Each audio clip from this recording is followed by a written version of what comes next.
Hello viewers, welcome to my YouTube channel. In today's video, I am going to discuss a question of AME EEE 2014. वो question में बोल रहा है which is the least stable carbocation, यानी कि इन चार carbocations में से लीस्ट स्टेबल कौन सा है, यानी सबसे कम स्टेबल कौन सा है, ये बताना है। तो इसके लिए हमें दो इफ़ेक्ट्स पर जाना पड़ेगा, which are hyperconjugation effect and plus I effect. तो हम यहाँ पर ये कह सकते हैं कि इनकी जो स्टेबिलिटी है, ये जो कार्बोकटायन है, इनकी स्टेबिलिटी कहीं ना कहीं किस पे डिपेंड करेगी। Stability of this carbocation is directly proportional to the hyper conjugation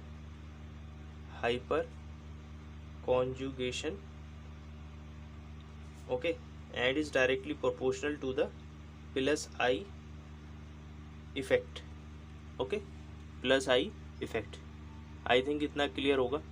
stability of these carbocation is directly proportional to the hyperconjugation effect and is directly proportional to the plus I effect. Okay, अब one by one इनका हमें structure draw करना पड़ेगा। हमें ये देखना है यहाँ पर कि हाइपर कॉन्जुगेशन इफेक्ट और प्लस आई इफेक्ट कहाँ कहाँ ज़्यादा है, कहाँ कम है, किस कंपाउंड में ज़्यादा है, किसके अंदर कम है, ये चीज़ हमें यहाँ पर चेक करनी है। ओके, तो हमारा जो पहला जो कार्बोकटायन है वो है CH3 CH2 पॉजिटिव। ठीक, तो इसको अगर हम थोड़ा कंडेंस करें स्ट्रक्चर को, तो हमें क्या मिलेगा यहाँ पर। सो वी गेट CH3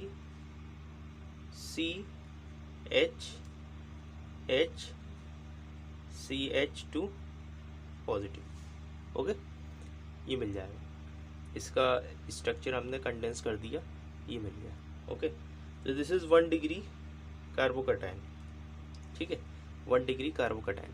अच्छा, अगर हम हाइपर कॉन्जुगेशन इफेक्ट की बात करें तो ये है अल्फ़ा कार्बन। इस कार्बन के रिस्पेक्ट में ये है अल्फ़ा कार्बन। जो पॉजिटिव चार्ज वाला कार्बन होता है उसके बराबर वाला जो कार्बन होता है उसे कहते हैं अल्फ़ा कार्बन। अब इस अल्फ़ा कार्बन के ऊपर कितने हाइड्रोजन है, देयर आर 2 हाइड्रोजन्स। तो इसके अंदर कितने अल्फ़ा हाइड्रोजन है, हाउ मेनी अल्फ़ा हाइड्रोजन। तो अल्फ़ा हाइड्रोजन इसके अंदर है only 2, there are 2 alpha hydrogen. Okay, second वाला देखते हैं।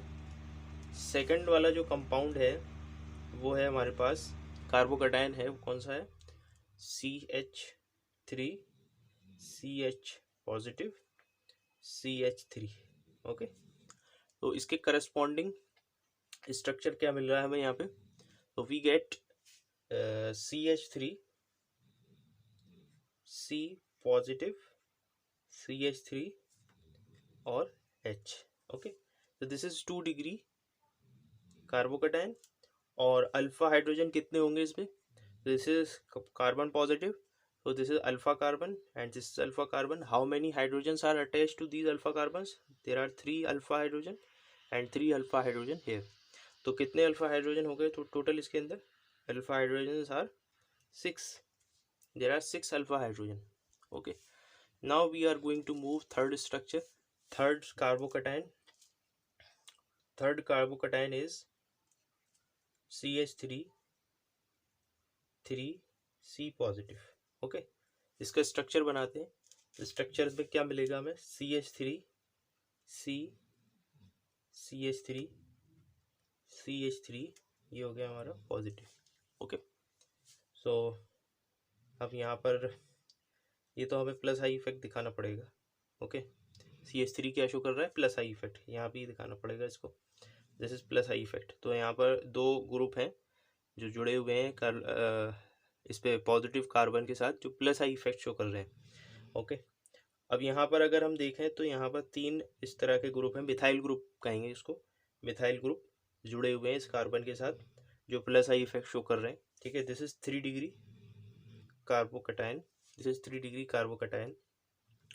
अल्फा पोजीशन पे 3 कार्बन है और 3 कार्बन के साथ कितने हाइड्रोजन जुड़े हैं, 3 3 + 2 6, 3 3 to the 6 और ये हो जाएंगे यहाँ पे 3 9। तो यहाँ पर अल्फा हाइड्रोजन हो गए आपके 9। ओके, अब फोर्थ वाला देखते हैं। इसके अंदर फोर्थ स्ट्रक्चर फोर्थ हमारे पास है CH3 3C positive CH2।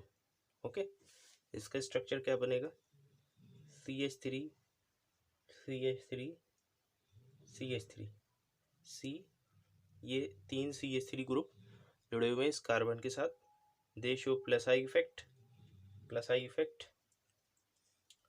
And this is C positive H और H। ओके, H और H। अल्फा पोजीशन क्या है इस कार्बन के रिस्पेक्ट में, this is alpha position. Okay, तो इस कार्बन के पास एक भी हाइड्रोजन नहीं है, यहाँ पर there is no hydrogen with this carbon. Okay, तो यहाँ पे अगर हम अल्फा हाइड्रोजन की बात करें तो यहाँ पर अल्फा हाइड्रोजन कितने हुए इसके पास, there is 0 alpha hydrogen, no alpha hydrogen is there. Okay, तो अगर हम वन बाय वन देखें इसमें, तो अगर हम हाइपर कॉन्जुगेशन इफेक्ट के साथ जाते हैं तो यहाँ पर 2 अल्फा हाइड्रोजन थे, यहाँ पर 6 थे, यहाँ पर 9 थे और यहाँ पर 0 अल्फा हाइड्रोजन थे। ठीक है, तो अगर हाइपर कॉन्जुगेशन इफेक्ट के साथ जाते हैं तो उसके अकॉर्डिंग अगर हम देखें तो फोर्थ वाला जो कंपाउंड है, फोर्थ वाला जो कार्बोकटायन है, it is the least stable carbocation, क्योंकि ये hyperconjugation effect is directly proportional to the stability of a carbocation. और अगर प्लस आई इफेक्ट के साथ जाते हैं तो उसके हिसाब से भी अगर हम देखें तो यहाँ पर जो मिथाइल ग्रुप्स हैं ये, ठीक है, ये actually they are not showing plus I effect because they are not attach to the central carbon. Okay, carbocation, तो ये जो है यहाँ पर प्लस आई इफेक्ट नहीं कर रहे हैं। ठीक है, तो ये जो मिथाइल ग्रुप्स हैं ये डायरेक्टली अटैच नहीं है कार्बन पॉजिटिव से। ओके, तो ये जो है यहाँ पर प्लस आई इफेक्ट भी जो है शो नहीं कर रहा है। तो we from the both the two effects, hyperconjugation effect and plus I effect, we conclude that the fourth compound is the least stable, this compound is the least stable।